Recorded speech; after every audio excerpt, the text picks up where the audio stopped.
செய்தியாளர்களை சந்திக்க இருக்காங்கன்னு சொல்றாங்க. அப்போ நம்ம இந்த கவுண்டை நம்ம மிஸ் பண்ணிட்டோமோ, ஒரு கவுண்ட் அதிகமாக ஏறி இருக்கு, ஆனா அந்த ஏறின கவுண்ட் என்னோட எம்எல்ஏ போட்ட கையெழுத்து கிடையாது அப்படின்னு சொல்றாரு. ஸோ இது எந்த பாதையில் இது நம்மளை கூட்டிட்டு போகுது? பார்த்திபன், நம்ம டிவி ஸ்கிரீன்ல பாக்குற மாதிரி தமிழகத்தில் நள்ளிரவில் தற்போது அரசியல் புயல் தலைநகரில் தற்பொழுது வீச தொடங்கியுள்ளது. அதுவும் ஆளுநர் மாளிகையில் தற்பொழுது அந்த புயல் என்பது வீசிக்கொண்டிருக்க அரசியல் புயல்.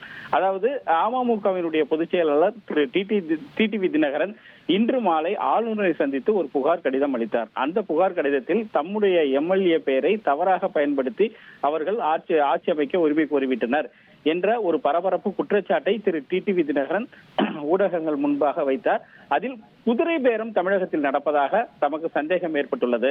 ஆகையால் ஆளுநரை உடனடியாக சந்தித்து புகார் தெரிவித்தேன் என்று அவர் தெரிவித்திருந்தார். ஏனென்றால் அவருடைய அம்மா மக்கள் முன்னேற்ற கழகத்தின் சார்பாக மன்னார்குடியில் போட்டியிட்டு வெற்றி பெற்ற திரு எஸ் காமராஜ் என்ற அந்த எம்எல்ஏ இன்று மாலை 6:30 மணிக்கு அதிமுக பொதுச் செயலாளர் திரு எடப்பாடி பழனிசாமி முதலமைச்சராக வர வேண்டும் என்று அவர் ஆளுநருக்கு கடிதம் கொடுத்திருந்தார். ஆனால் அவருடைய தாவேகா கொடுத்த பட்டியலில் அவருடைய கடிதம், அதாவது தாவேகாவுக்கு ஆதரவு கொடுத்தது போல ஒரு கடிதம் அதில் இடம்பெற்றிருந்தது. அந்த 117 என்கின்ற அந்த எண்ணில் திரு எஸ் காமராஜனுடைய கடிதமும் இருந்தது.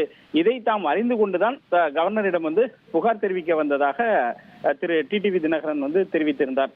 இந்த நிலையில் இது மிகப்பெரிய ஒரு புயலை அரசியலில் புயலை கிளப்பியிருந்தது. ஏனென்றால் திரு தமிழக வெற்றி கழக தலைவர் திரு விஜய் ஆட்சி அமைக்க உரிமை கோரி அதற்கான கடிதத்தை ஆளுநரிடம் கொடுத்து விட்டார். நாளை ஆட்சி அமைப்பதற்கான அனைத்து ஏற்பாடுகளும் ஒருபுறம் போய் கொண்டிருக்கும் பொழுதுதான் மறுபுறம் இது போன்ற ஒரு புகார் கடிதத்தை திரு டிடிவி தினகரன் ஆளுநரிடம் கொடுத்துள்ளார்.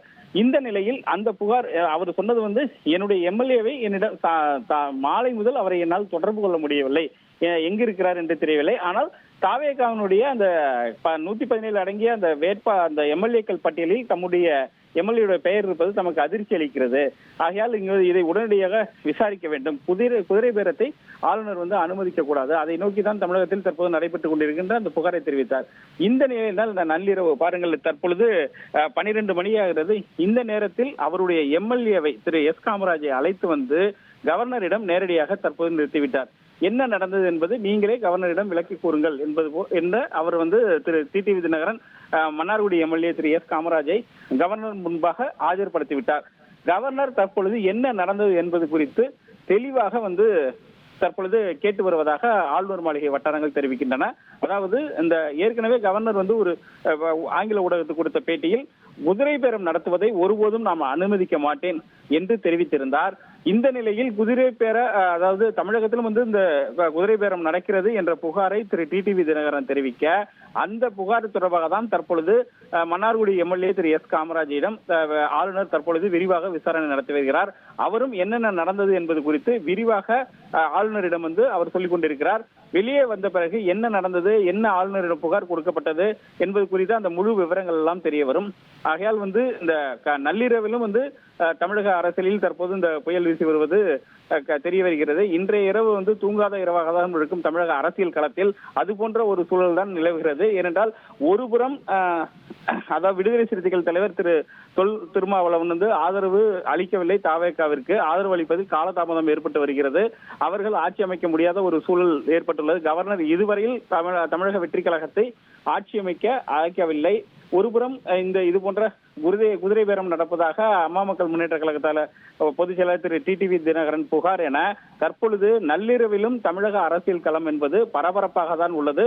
அனைத்து அரசியல் நோக்கர்களும் அதே போல் அந்த ஆளுங்கட்சியினர் அதாவது அரசியல்வாதிகளும் தொடர்ந்து உன்னிப்பாக தற்போது இந்த பிரச்சனையை கவனித்து வருகின்றனர். தூங்காத இரவாக தான் உள்ளது தமிழக அரசியல் களம் இன்றும். ரைட் ராஜா, எனக்கும் நீங்கள் செய்தி சொல்லிட்டீங்க, நீங்கள் நைட் ஃபுல்லாக நீங்கள் தான் இருக்க போகிறேன்னு சொல்லிட்டீங்கன்னு எனக்கு புரியுது. இன்னும் கொஞ்சம் நேரத்தில் செய்தியாளர்களை கூட்டாக சந்திக்க இருக்காங்க அப்படின்னு சொல்லியிருக்காங்க ராஜா. தினகரன் அவர்களும் காமராஜ் எம்எல்ஏ அவர்களும். ஒருவேளை குதிரை பேரம் அப்படின்ற ஒரு குற்றச்சாட்டு முன்வைக்கப்படுதுன்னா என்ன நடவடிக்கை எடுக்க வாய்ப்பு இருக்கு? தமிழக வெற்றி கழகத்தினுடைய முதல் நாளிலிருந்தே ஆளுநர் கேட்பது அந்த எண் எனக்கு 118 இருந்தால் ஆட்சி அமைக்க நான் அழைப்பேன் என்றதை முதல் நாளே கவர்னர் திரு அர்லேகர் தெரிவித்து விட்டார். இந்த நிலையில் இன்று அவர்கள் கொடுத்த எண்ணிக்கையும் 117 என்ற அளவிலேயே உள்ளது. அந்த 117லும் ஒரு எம்எல்ஏ என்னுடைய கையெழுத்து இது கிடையாது. அந்த எம்எல்ஏனுடைய தலைவர் திரு டிடிவி தினகரன் தெரிவித்துள்ளார், என் எம்எல்ஏவோட கையெழுத்து அது கிடையாது அப்படிங்கிற மாதிரி சொல்லிட்டாரு. ஆகையால் அது ஒரு பக்கம் இந்த விசாரணை போயிட்டு இருக்குது. இந்த நிலையில நாளை திரு விஜய் பதவி ஏற்பதற்கான வாய்ப்புகள் என்பது மிக மிக குறைவாக தான் உள்ளது. ஏனென்றால் அந்த பெரும்பான்மையை நிரூபிக்க வேண்டும். 118 என்ற அந்த எண்ணிக்கையை கொடுத்தால் மட்டுமே ஆளுநர் ஆட்சி அமைக்க அனுமதி கொடுப்பார் என்றுதான் நாம் புரிந்து கொள்ள முடிகிறது. தொடர்ந்து அது தொடர்பான அந்த அடுத்தடுத்த மூவ்ஸ் போயிட்டு இருக்கிறத நம்ம பார்க்க முடியுது வெளியில வந்த பிறகு. ஆனால் ஆளுநர் ஏற்கனவே ஒரு திட்டவட்டமாக ஒரு கருத்தை தெரிவித்தார்.